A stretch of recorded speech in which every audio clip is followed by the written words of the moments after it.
2019 ఫిబ్రవరి 14వ తారీఖున సిఆర్పిఎఫ్ జవాన్లు వాళ్ళ ట్రైనింగ్ అనేది ఒక ప్రోగ్రాం ఉంటుంది, శిక్షణ. అది పూర్తి చేసుకొని జమ్మూ కాశ్మీర్లో తిరిగి వస్తున్న సమయంలో జైషే మహమ్మద్ అనే ఉగ్రవాది సంస్థ ఒక జీబులో కొన్ని ఆర్డిఎక్స్ బాంబులను అమర్చుకొని ఆ వచ్చే కాన్వాయ్కి వీళ్ళకి ఎదురుగా పోయి ఆ కాన్వాయ్ని ఢీ కొట్టడం జరిగింది. ఆ ఢీ కొట్టిన సమయంలో మన సిఆర్పి జవాన్లు 40 మంది చనిపోవడం జరిగింది. దాంట్లో ఈ ఉగ్రవాదికి సంబంధించిన వాళ్ళు కూడా ఉదరాభద్ర 32 మంది పాల్గొన్నారు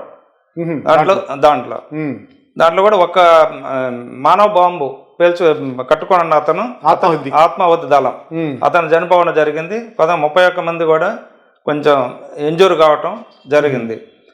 దాన్ని మనం బ్లాక్ డేగా ప్రతి సంవత్సరం ఫిబ్రవరి 14వ తారీఖున బ్లాక్ డేగా మనం జరుపుకుంటూ ఉంటాం.